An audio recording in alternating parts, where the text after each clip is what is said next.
الله أكبر. الله أكبر. أشهد أن لا إله إلا الله. أشهد أن لا إله إلا الله.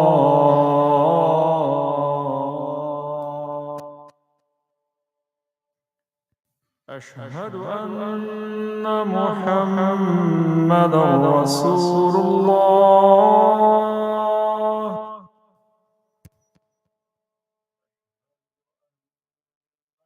محمد رسول الله.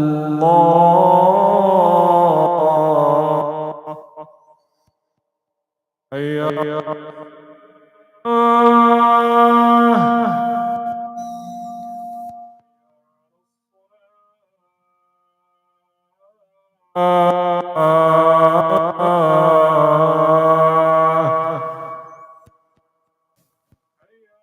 الفلاح.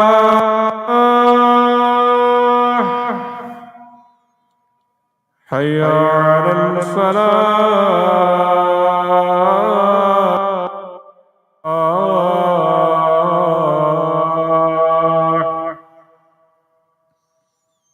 الله أكبر، الله أكبر. لا إله إلا الله.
السلام عليكم ورحمة الله وبركاته. نحمد ونصلي على رسول الكريم، أما بعد. قال الله عز وجل في كتابه العزيز بعد أعوذ بالله من الشيطان الرجيم، بسم الله الرحمن الرحيم. وَالْعَصْرِ إِنَّ الْإِنسَانَ لَفِي خُسْرٍ إِلَّا الَّذِينَ آمَنُوا وَعَمِلُوا الصَّالِحَاتِ وَتَوَاصَوْا بِالْحَقِّ وَتَوَاصَوْا بِالصَّبْرِ. My dear respected brothers, youngsters, and sisters, as we head into summer months and we see that the graduation of students are taking place across the country, in the last 2-3 weeks, the events that transpired, especially the student protests on campuses, so on and so forth, is something I wanted to a little bit highlight and discuss the success and the movement and the public reputation that it brings to the table. And America in particular is a very iconic country. And we have a long legacy of student protests on campuses. It's not something that these students, especially the Muslim students, who just decided to just wake up and start camping and go on hunger strike on campuses, so on and so forth. But it has its own legacy. This is not something that just started happening since October 7th, but it is something that has been going on for years and years. And it's important that we understand about this topic or understand from this perspective before we actually speak on it. So the legacy itself that brings a lot of success to the table is something that was started in 40s and 50s, when there was a open discriminatory policies against blacks and whites, especially when it comes to getting admission in Ivy League colleges, right? And if you're black, you don't get in, but if you're white, then you get in. So these discriminatory policies that America had in place in 40s and 50s, this was something the people who were in the forefront to oppose these policies and to bring about changes were none other than our beloved young blood students who stood up and who said wrong is wrong, right is right, let's bring about change. So when they stood up for something which was wrong, then over time we saw, right, there was really talk that was going around in the community, and then slowly forced the policymakers to change their policies, right? And then, over time, we see that the African American brothers and sisters, they were given their own rights, so on and so forth, and that's how the legacy continued. So the success that the student protest brings to the table is something that's not just something new or it was invented on October 7th or it's only specific to Palestine and Gaza, but it is something that has been going on historically for years and years. And 9 out of 10 times it has proven a great success to an extent. It has a great record of it being success. So that's number one. The second example is that the students who were all of a sudden were sent to Vietnam War, right? Now in late 60s and early 70s, when America went into Vietnam, what happened was they needed people to fight on their behalf. So they were looking at the young blood who were between the age of 20 to 25. So all of a sudden, the names were drawn, and then those who were selected had no choice but to go. This brought about such an anger amongst the student community that they started protesting. And it wasn't just one or two universities that were protesting, but hundreds and thousands of universities across the country. They said, this is something that doesn't make sense. We don't have any prior training, right? We have no knowledge in self-defense, so on and so forth. You can literally just pick us and put us straight into the heat of the war. We're not going to know how to defend ourselves. So students, they became angry, right? And then their parents also were frustrated. This led to an open protest on Ivy League college campuses. And what had happened at that time was that President Nixon had brought in, armed forces who came face to face with angry students.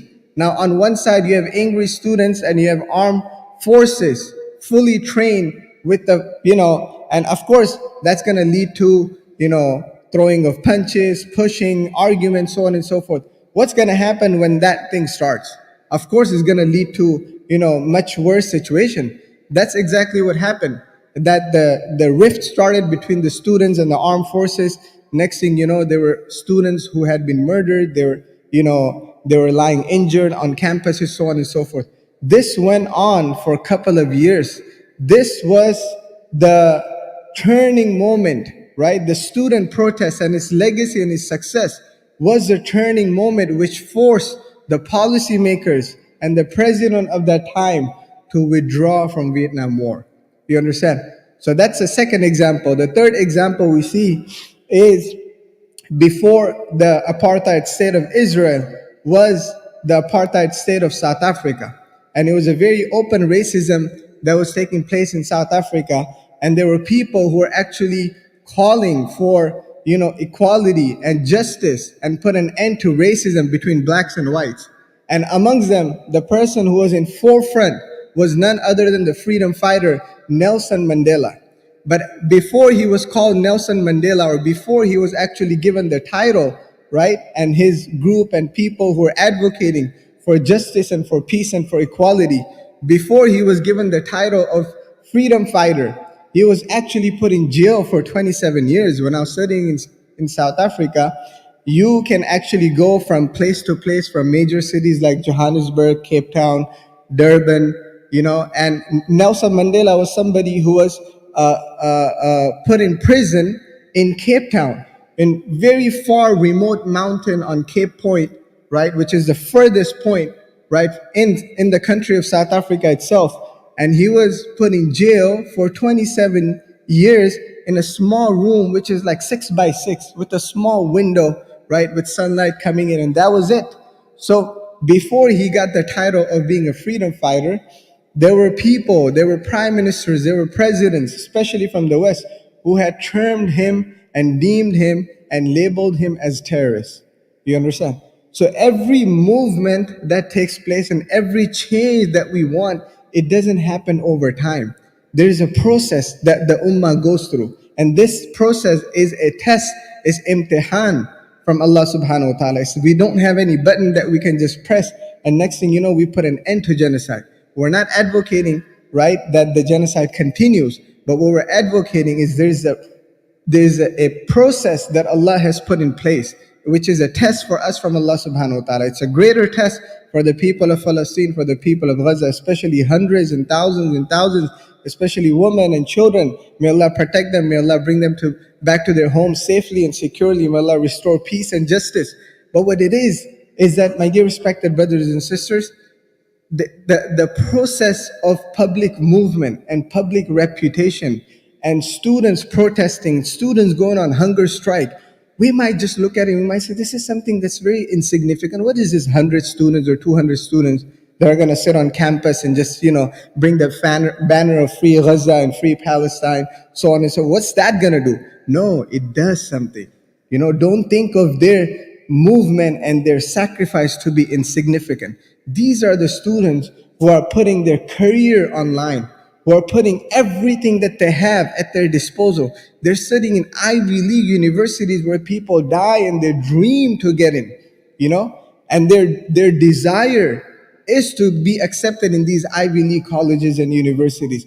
But they're putting their career and everything online just so that, my dear respected brothers and sisters, the policymakers feel some sort of pressure. And you might think that they're not feeling pressure, but they are feeling pressure, because the students of the images of students protesting is not just being displayed on TVs and national media, but is being displayed across the board. And there are people in the room, right, who are powerful policymakers, not in this room, but I'm saying, globally, is that they don't want this to happen. They don't want these images to travel on the news outlets and stations across the country or throughout the globe. But it is bringing about some sort of, movement and change in reputation, which is why, my dear respected brothers and sisters, these aren't just Muslim students who are protesting. These aren't just Muslim students who are trying to bring about change, but these are the students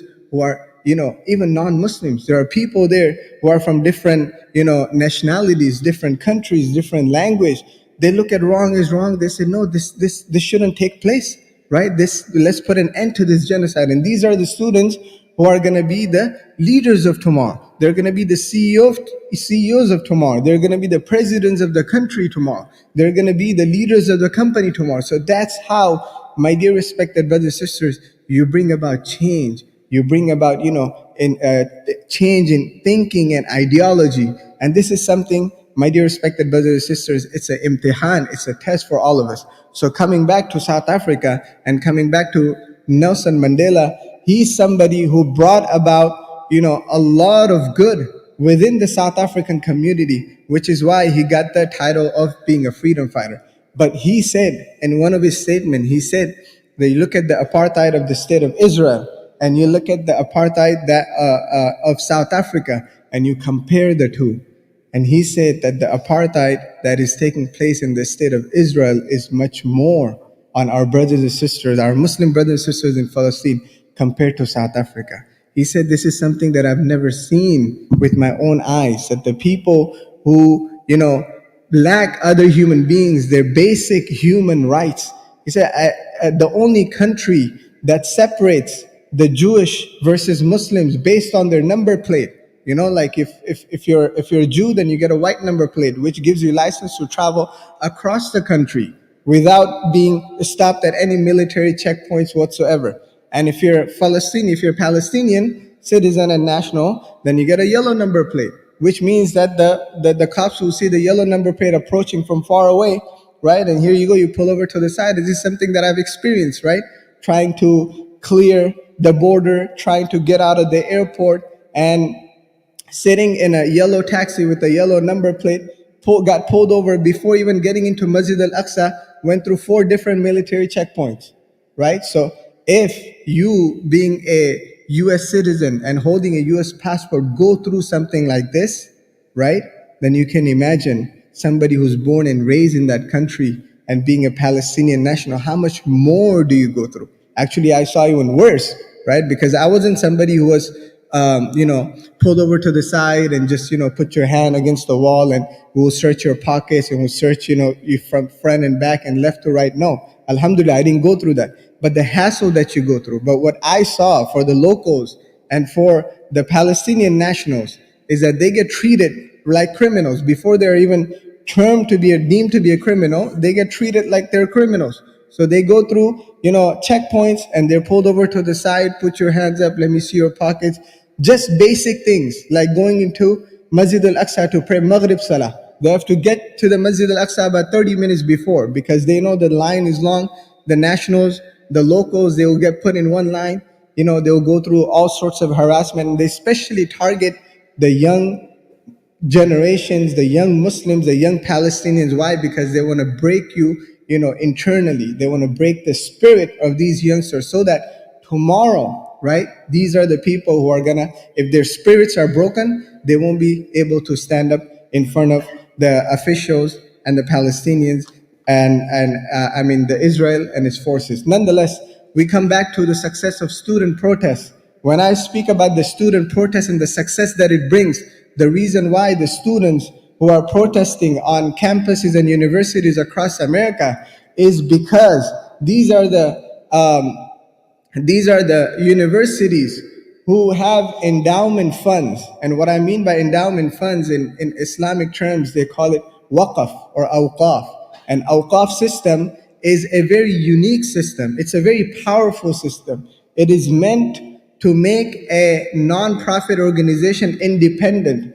And many times what happens is Ramadan and Khatm Quran is a time of fundraiser. And we all know that the masajid, they will stand up and they will ask for funds, so on and so forth. But the waqf system is to make a non-profit organization independent of funds.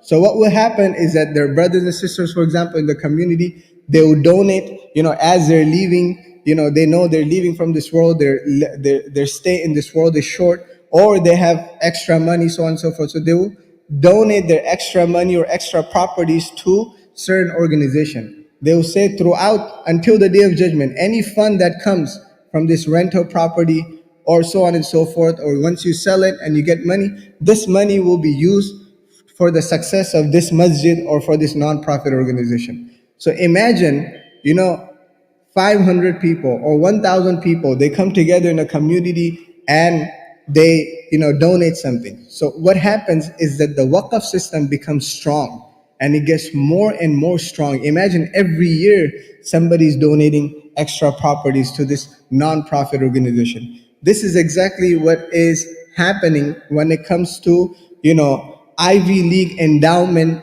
funds. If you look at Harvard University, it has $50 billion in endowment.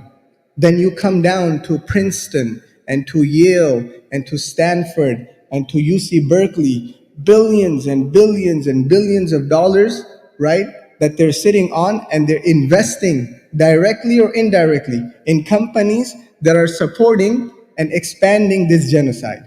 So the students who are frustrated, they're not just frustrated about Gaza and Palestine, but they're frustrated about these endowment funds that are directly funding these companies who are directly involved with expanding and funding this genocide. You see where they come from now? So it's not just holding the Free Gaza and Free Palestine banner, let's go out and let's protest. It's much more than that. In fact, the students are actually demanding that divest and disclose. What does divest mean? Divest means that seize immediately and permanently all the funding that is going on to these companies who are expanding this genocide. So this is divest. And disclose.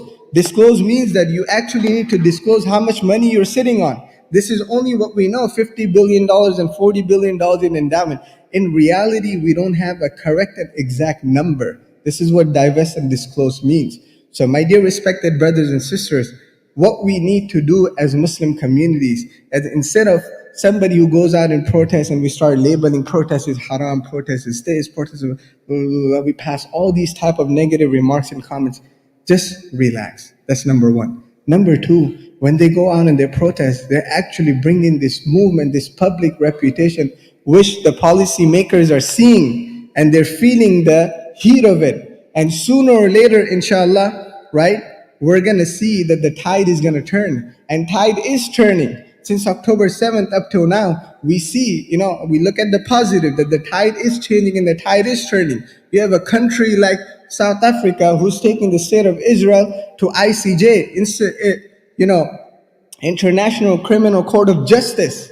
You can never imagine Israel coming to the International Criminal Court of Justice, and being held accountable and answerable. Although the case didn't go forward and it's just sitting there stiff.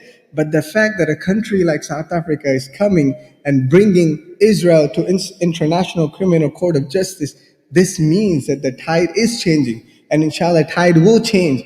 But what we need to do is that again and again, we hear that have sabr and imtihan and taqwa, and this is the test from Allah subhanahu wa ta'ala. But one point that I want to highlight and emphasize, as Muslim brothers and sisters living in the West and in this country, we need to plan ahead. You see, the communities who were in minority, they made great deal of relationship with policymakers, right? They're the ones who got into White House. They're the ones who had direct connection with this president and that president. So this brought about, some sort of control in their hands to run the country or to run the state. They became the mayors of the city, they became the governors of the state, they became the president of the country. So they either have direct connection, or direct control, or indirect control. We as Muslims living in the West, we kind of lack in that department. We're very successful in IT department, we're very successful in other departments, we're very successful in business, we're very successful in schooling and creating our own Islamic schools, mashallah, so on and so forth. We're very successful in, bringing about cause to create our own masajid, right? Which inshallah is not something that is wrong, it's needed. But this is one aspect of it.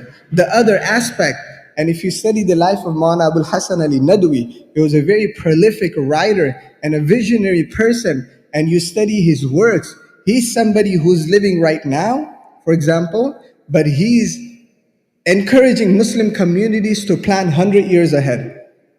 You understand? Don't just live for now, but plan and prepare yourself for something which is going to come 5 decades, 7 decades later from now. So you are actually planting the seed for your children and for your grandchildren and their success.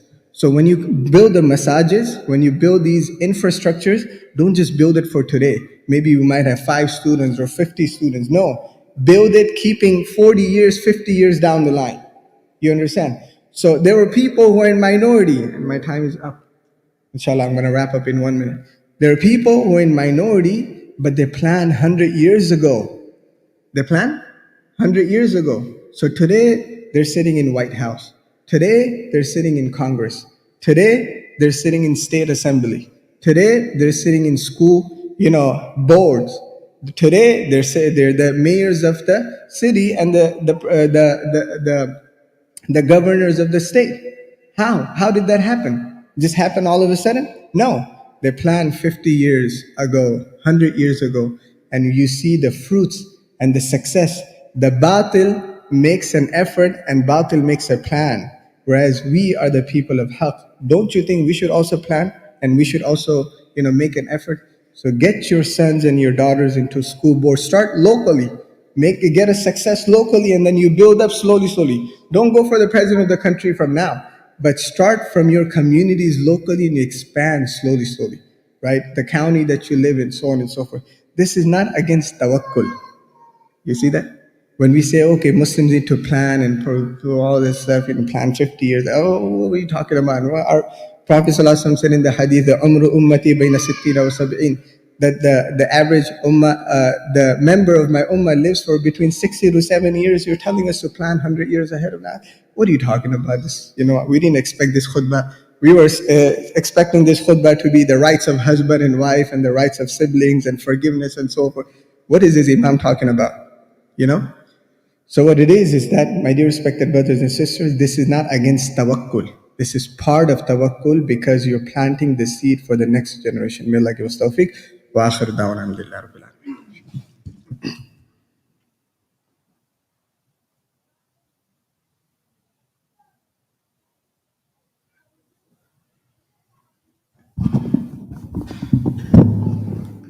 الله أكبر الله أكبر الله أكبر الله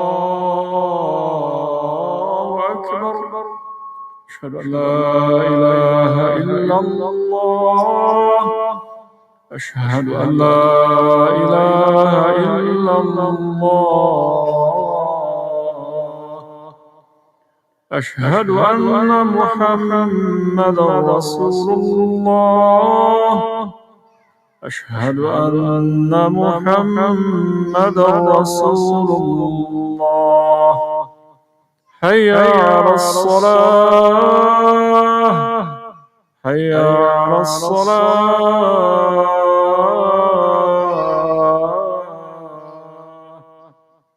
حي على الفلاح حي على الفلاح.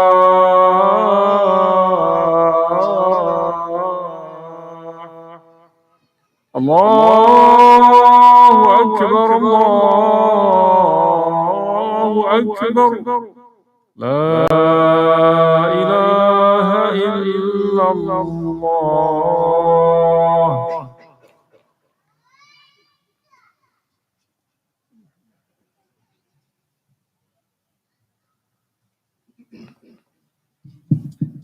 الحمد لله الذي لا يرجى لكشف الشدائد إلا هو، ولا يدعى لدفع المصائب إلا هو، ولا مراد العاشقين في الدارين إلا هو، وما طلب الواصلين في الكونين إلا هو، لا واحد ولا ماجد إلا هو، لا حافظ ولا ناصر إلا هو، غافر الذنب وقابل التوب شديد العقاب ذي الطول لا إله إلا هو.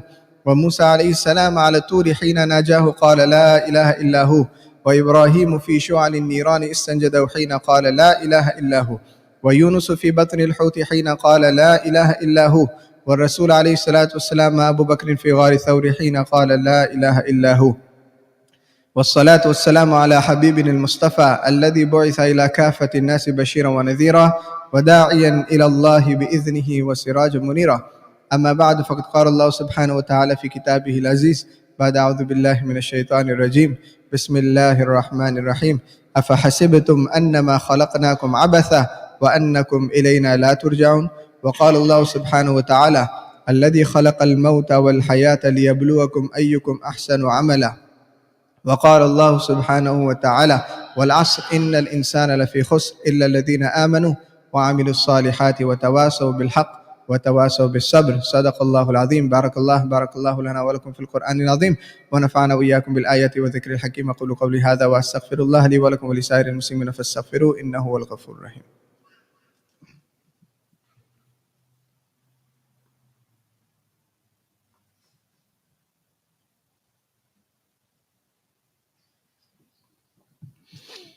الحمد لله نحمده ونستعينه ونستغفره ونؤمن به ونتوكل عليه ونعوذ بالله من شرور أنفسنا ومن سيئات أعمالنا، من يهدي الله فلا مضل له ومن يضلله فلا هادي له، ونشهد أن لا إله إلا الله وحده لا شريك له، ونشهد أن سيدنا ومولانا محمدا عبده ورسوله أرسله بالحق بشيرا ونذيرا بين يديه الساعة، من يطع الله ورسوله فقد رشد ومن يعصهما فإنه لا يضر إلا نفسه ولا يضر الله شيئا. أعوذ بالله من الشيطان الرجيم. إن الله وملائكته يصلون على النبي يا أيها الذين آمنوا صلوا عليه وسلموا تسليما. اللهم صل على محمد عبدك ورسولك، وصل على المؤمنين والمؤمنات والمسلمين والمسلمات، وبارك على محمد وأزواجه وذريته. قال النبي صلى الله عليه وسلم: ارحم أمتي بأمتي أبو بكر رضي الله تعالى عنه، وأشهدهم في أمر الله عمر رضي الله تعالى عنه، وأصدقهم حياء عثمان رضي الله تعالى عنه، وأقضاهم علي رضي الله تعالى عنه، وفاطمة سيدة نساء أهل الجنة رضي الله تعالى عنها، والحسن والحسين سيدا شباب أهل الجنة رضي الله تعالى عنهما، وحمزة أسد الله وأسد الرسول رضي الله تعالى عنه. اللهم اغفر للعباس ولدي رضي الله تعالى عنه مغفرة ظاهرة وباطنة لا تغادر ذنبه. الله في أصحابي لا تتخذهم وردا من بعدي، فمن أحبهم فبحبي أحبهم، ومن أبغضهم فببغض أبغضهم، وخير أمتي قرني ثم الذين يلونهم ثم الذين يلونهم. فقال الله سبحانه وتعالى في كتابه العزيز بعد أعوذ بالله من الشيطان الرجيم: بسم الله الرحمن الرحيم. إن الله يأمر بالعدل والإحسان وإيتاء ذي القربى وينهى عن الفحشاء والمنكر والبغي يعظكم لعلكم تذكرون. فاذكروني أذكركم واشكروا لي ولا تكفرون. أقم الصلاة.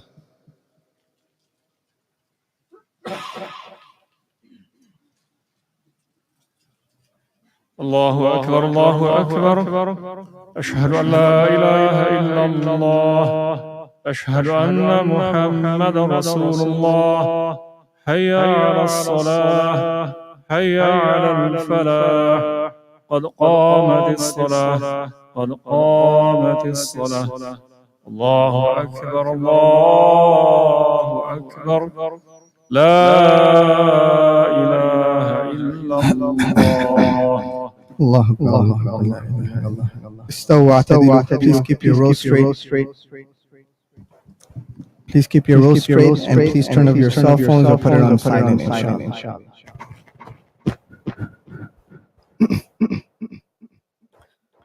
Allahu Akbar.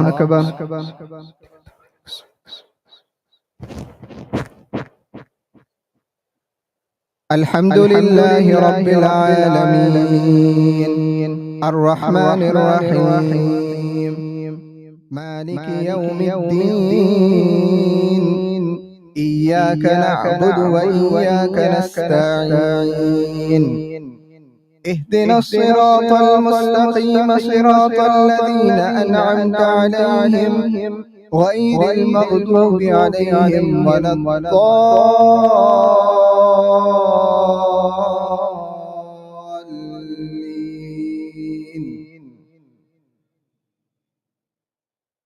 وجاءوا أباهم عشاء يبكون قالوا يا أبانا إنا ذهبنا نستبق وتركنا يوسف عند متاعنا فأكله الذئب وما أنت بمؤمن لنا ولو كنا صادقين.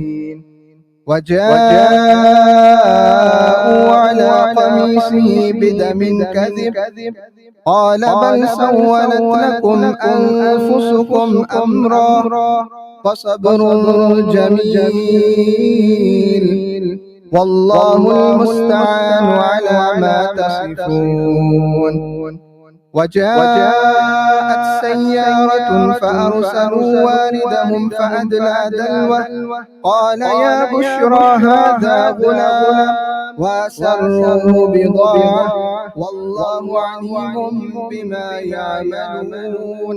وشروه بثمن بخس دراهم معدودة وكانوا فيه من الزاهدين. الله أكبر.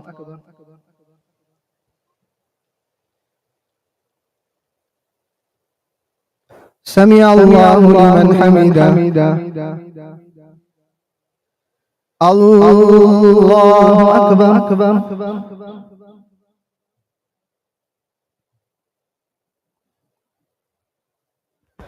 الله أكبر.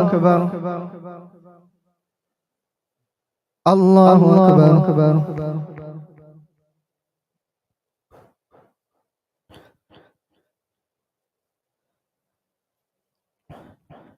الله أكبر.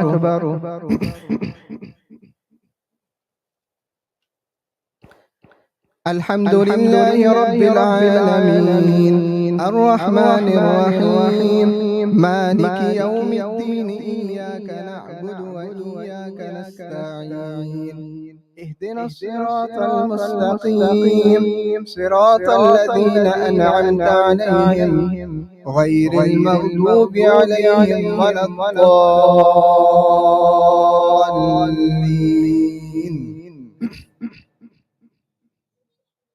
وقال الذي اشتراه من مصر لامرأته أكرمي مثواه عسى أن ينفعنا أو نتخذه ولدا وكذلك مكنا ليوسف في الأرض ولنعلمه من تأويل الأحاديث والله غالب على أمره ولكن أكثر الناس لا يعلمون.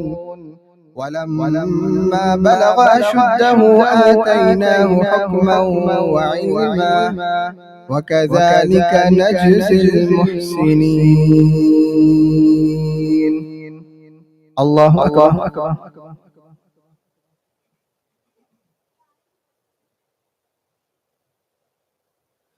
سمع الله لمن حمده.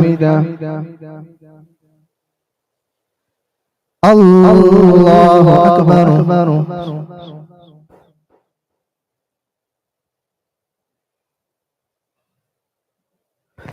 الله أكبر. الله أكبر.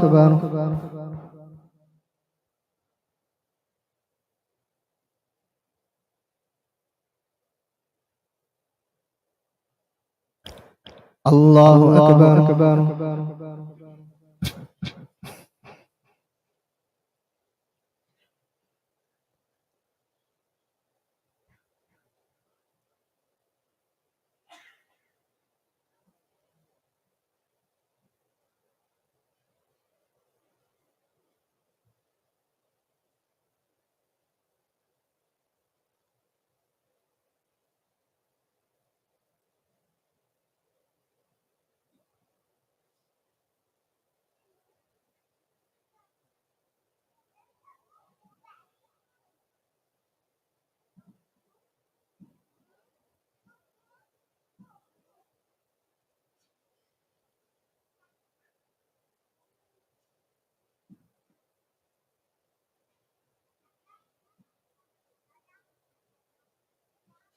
السلام عليكم ورحمة الله. السلام عليكم ورحمة الله.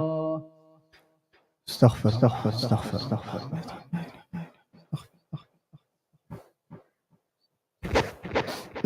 Please keep our brothers and sisters in Palestine in your du'as. Bismillahirrahmanirrahim. اللهم اغفر لحينا وميتنا وشاهدنا وغائبنا وصغيرنا وكبيرنا وذكرنا وأنثانا. اللهم من أحييته منا فأحيي على الإسلام ومن توفيته منا فتوفه على الإيمان. اللهم اغفر لهم وارحمهم وسكنهم في الجنة. اللهم اغفر لهم وارحمهم وعافهم واعف عنهم وأكرم نزلهم ووسع مدخلهم واغسلهم بالماء والثلج والبرد ونقهم من الذنوب والخطايا كما ينقى الثوب الأبيض من الدنس. اللهم يمن كتابهم. اللهم يسر حسابهم. اللهم حاسبنا حسابا يسيرا. اللهم اغفر للمؤمنين والمؤمنات والمسلمين والمسلمات الأحياء منهم والأموات إنك سميع قريب مجيب الدعوات.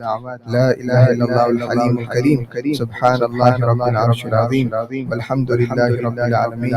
نسأل نسألك موجبات رحمتك وعزائم مغفرتك والغنيمة من كل بر والسلامة من كل إثم. لا تدع لنا ذنبا إلا غفرته ولا هما إلا فرجته ولا دينا إلا قضيته ولا مريضا إلا شفيته ولا ميتا إلا رحمته ولا حاجة إلا قضيته ولا كربا إلا نفسته ولا حاجة من حوائج الدنيا هي لك رضا إلا قضيتها ويسرتها يا أرحم الراحمين.